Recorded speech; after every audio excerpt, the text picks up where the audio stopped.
नमस्कार दोस्तों, news and competition character के चैनल में आपका स्वागत है। आज देखते हैं उत्तराखंड की महत्वपूर्ण खबरें। उत्तराखंड के महत्वपूर्ण पिछले 24 घंटे में घटी महत्वपूर्ण घटनाओं का इस वीडियो में दिखाया गया है। कृपया आप वीडियो को लास्ट अंत तक देखें तथा हो सके तो सब्सक्राइब एंड लाइक करना ना भूलिएगा। प्लीज़ सब्सक्राइब एंड लाइक और साथ में शेयर करना बिल्कुल भी ना भूलिएगा। देखते हैं आज की मुख्य खबरें। Uttarakhand breaking news.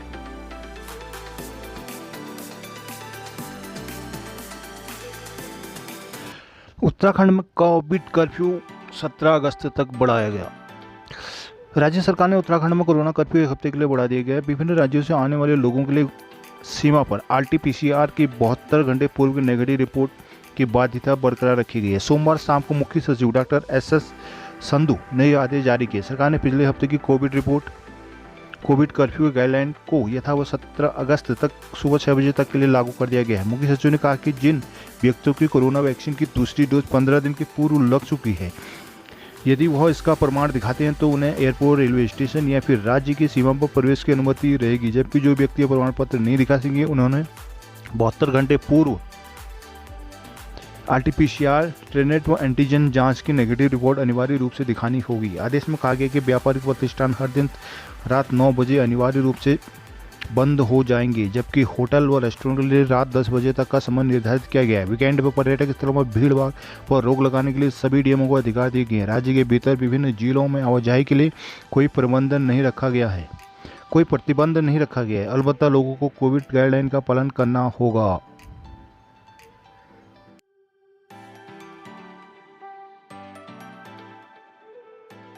एक लाख ड्राइवर कंडक्टर को आर्थिक सहायता जल्द। परिवहन सेक्टर से जुड़े ड्राइवर, कंडक्टर, क्लीनर को जल्द ही कोविड-19 के तहत दी जाने वाली आर्थिक सहायता मिलने लगेगी। परिवहन आयुक्त दिवेंद्र कुमार चौधरी ने सभी RTO से सार्वजनिक यात्रा वाहन, कॉन्ट्रैक्ट कैरिज, बस, taxi, maxi cab, auto rickshaw, Vikram और ई-रिक्शा के ड्राइवर, कंडक्टर, क्लीनर का ब्यौरा तलब किया है। यह रिपोर्ट तैयार होने के 3 दिन का वक्त दिया गया है। इनकी संख्या 1,03,235 के करीब है। इनका खाता नंबर, आधार कार्ड व अन्य सभी आवश्यक प्रमाण पत्रों का ब्यौरा मांगा गया है। सरकार ने कोविड-19 महामारी की वजह से प्रभावित परिवहन सेक्टर के 1 लाख से ज़्यादा कार्मिकों को 2-2 हज़ार रुपये महीने की आर्थिक सहायता देने का निर्णय किया है। यह सहायता लगातार 6 महीने तक दी जाएगी। उत्तराखंड टैक्सी महासंघ के अध्यक्ष सुंदर सिंह पवार ने सरकार का आभार जताया। साथ ही मुख्यमंत्री पुष्कर सिंह धामी से वाहन चालकों का 2 साल का टैक्स माफ करने की मांग भी की। उन्होंने कहा कि बैंकों से कर्ज लेकर वाहन खरीदने वाले सभी लोग काफ़ी मुश्किल में पड़े हैं। बैंक बकाया वसूली के लिए परेशान कर रहे हैं।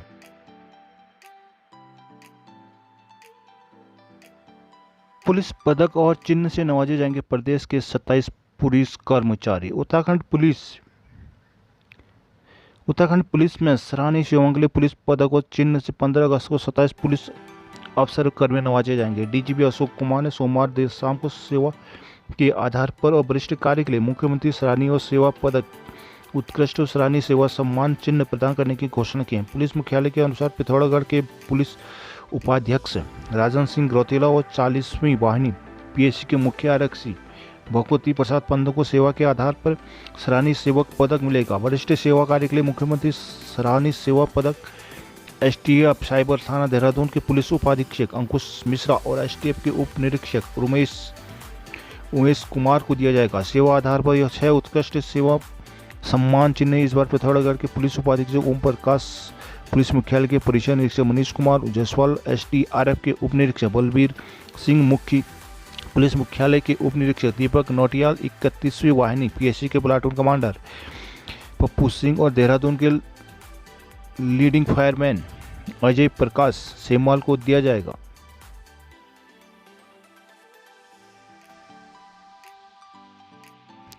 सचिवालय संघ ने 11% DA को सरकार पर बनाया दबाव।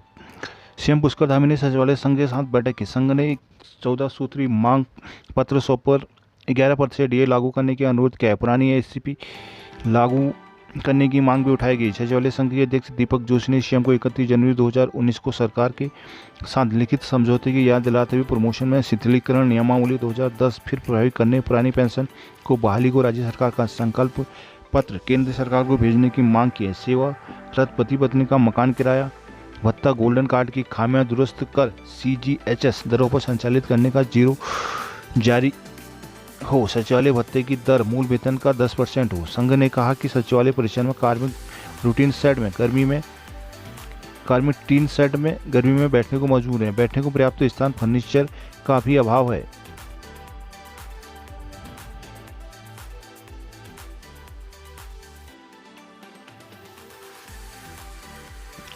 जल निगम, पहाड़ पर होगी 82% इंजीनियरों की पोस्टिंग। जल निगम में नई भर्ती से इंजीनियरों का संकट दूर होने जा रहा था। 78 जे को पोस्टिंग भी दे दी गई, जिनमें से 64 को पहाड़ों में पोस्टिंग मिली है। जल निगम में जे की बड़ी कमी रही है। हिंदुस्तान ने इस मुद्दे को उठाया था। आयोग से 231 जे की पोस्टिंग दी जानी है। इनमें से 78 के प्रमाण पत्रों की जाँच कर तैनाती की गई है। महिला इंजीनियर में अधिकांश को दून, हरिद्वार, हल्द्वानी मुख्यालयों पर पोस्टिंग दी गई है। हालांकि कुछ पुरुष चयनित जेई पहली पोस्टिंग मैदानी सुगम पर लेने में सफल है। इसके पीछे राजनीतिक दबाव बताया जा रहा है।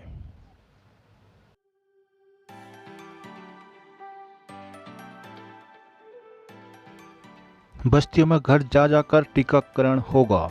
मलिन बस्ती एवं झुग्गी झोपड़ी में रहने वाले लोगों के लिए अच्छी खबर है। उन्हें स्वास्थ्य विभाग की टीम जाकर टीका लगाएगी। मुख्यमंत्री पुष्कर धामी ने नालापानी चौक पर सोमवार को टीकाकरण का शुभारंभ भी किया। कहा कि ऐसे लोगों को हर संभव मदद की जाए।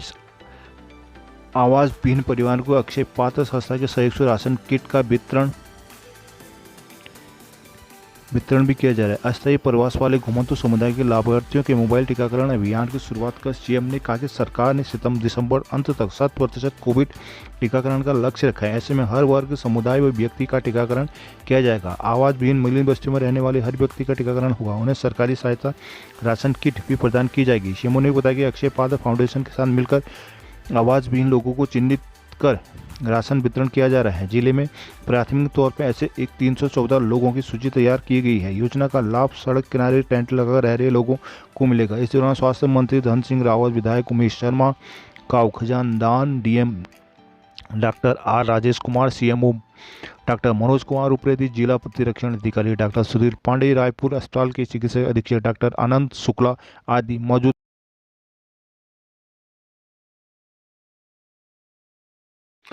भारतमाला परियोजना में राज्य के भी 6 राष्ट्रीय राजमार्ग आएंगे। राज्य के 6 राज्य राजमार्गों को भारतमाला परियोजना के तहत राष्ट्रीय राजमार्गों में बदला जाएगा। केंद्रीय सड़क परिवहन राज्य मंत्री नीतीश गडकरी ने यह आश्वासन दिया। उत्तराखंड के लोक निर्माण मंत्री सतपाल महाराज ने सोमवार को नई दिल्ली में केंद्रीय मंत्री नीतीश गडकरी और राजेंद्र सिंह शेखावत से मुलाकात की। उन्होंने 6 प्रमुख राज्य मार्गों को एनएच के रूप में विकसित करने की मांग की। उन्होंने कहा कि खैरना, रानीखेत, बुआ खाल, देवप्रयाग, गजा खड़ी, पांडुखाल, नागचूला खाल, बैजरू, बिहारीगढ़, रोशनाबाद, लक्ष्मण झूला, दुगट्टा, नैनीघाटा, मोहन, रानीखेत को राष्ट्रीय राजमार्ग के रूप में अधिसूचित करने का प्रस्ताव केंद्र में भेजा गया है। केंद्र इस पर विचार कर जल्द कार्रवाई करे। गडकरी ने इस प्रस्ताव में सहमति जताते हुए इन सड़कों को भारत माला फेज 2 में एनएच घोषित किया जाएगा। उन्होंने राष्ट्रीय राजमार्ग संख्या 109 के चौड़ीकरण के लिए लोक निर्माण विभाग को निर्माण एजेंसी बनाने पर भी सहमति दी है। महाराज ऋषिकेश भन्यावाला मार्ग को अहम बताते हुए इसे एनएच बनाने की भी मांग की, जिस पर केंद्रीय मंत्री ने सहमति जताई।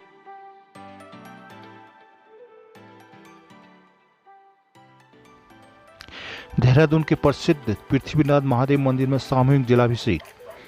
पृथ्वीनाथ महादेव मंदिर में सावन के तीसरे सोमवार को भी जलाभिषेक किया गया। यह अमीर शहीदों और मेहंदीपुर बालाजी धाम राजस्थान के दिवंगत महंत की आत्मा की शांति को समर्पित रहा। हरिद्वार से लाई गंगा जल के साथ ही पंचामृत से सामूहिक रुद्राभिषेक हुआ। विश्व कल्याण की प्रार्थना संघ भोलेनाथ की आरती की गई। इस मौके पर दिगंबर भागवत पुरी, दिगंबर दिनेश पुरी, आचार्य भारत भूषण भट्ट आदि मौजूद थे। उधर मंत्री गणेश जोशी ने पत्नी निर्मला जोशी संग टपकेश्वर में रुद्राभिषेक भी किया।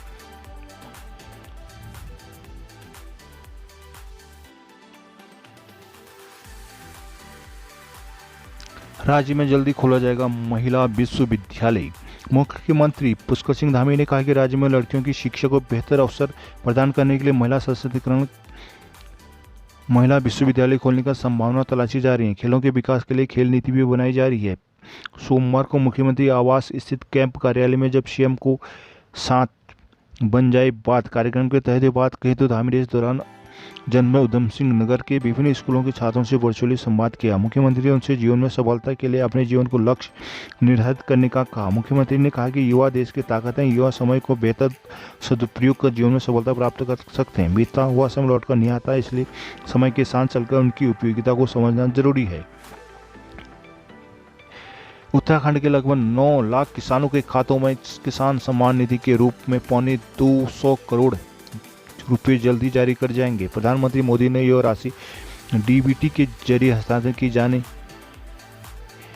की जाएगी। उन्होंने टिहरी के मशरूम उत्पादक सुशांत उनियाल से बात की और कहा कि पहाड़ की जवानी पहाड़ के काम ही आनी चाहिए। सोमवार को पीएम मोदी ने वीडियो कॉन्फ्रेंस के जरिए राज्य के 8.82 लाख किसानों के खाते में 177.46 करोड़ रुपए हस्तांतरित किए। इस दौरान उन्होंने लाभार्थी कुछ किसानों से भी बात की, उनके प्रयासों की जानकारी ली। चंबा की सुशांत उनियाल ने पीएम मोदी को बताया कि वे डिग्री मशरूम उत्पादन काम करने हैं। सरकारी योजनाओं ने काफ़ी फायदा पहुंचाया है।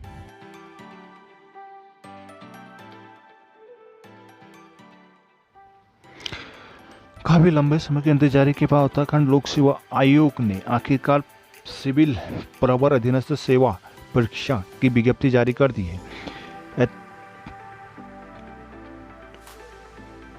9 अगस्त 2021 को विज्ञप्ति जारी की गई। इसमें बताया गया है कि ऐती द्वारा सूचित किया था विज्ञापन संख्या A1/3 1 PCS 2021-2022 के लिए माध्यम से उत्तराखंड समन्वय राज्य प्रवर सिविल अधीनस्थ सेवा परीक्षा 2021 के 234 पदों पर सीधी भर्ती द्वारा चयन हेतु विज्ञापन को शर्तानुसार पात्र अभ्यर्थियों से आयोग की वेबसाइट upsc.gov.in पर दिनांक 10 अगस्त 2021 से ऑनलाइन आवेदन पत्र आमंत्रित किए जा रहे हैं। ऑनलाइन आवेदन करने तथा आवेदन शुल्क जमा करने की अंतिम तिथि 30 अगस्त 2021 सोमवार है। ऑनलाइन आवेदन करते समय उत्पन्न समस्याओं को समाधान हेतु आयोग ने अपनी ईमेल एड्रेस ukpcsc-helpline@gmail.com पर ईमेल कर सकते हैं। अभ्यर्थी ऑनलाइन पत्र भरने से पूर्व आयोग की वेबसाइट पर प्रचारित विज्ञापन में वर्णित समस्त शर्तों निर्देशों का भली भांति अवलोकन कर लें। ये थी उत्तराखंड की महत्वपूर्ण खबरें। तो दोस्तों, thanks for watching and please subscribe and like this video. Thanks again.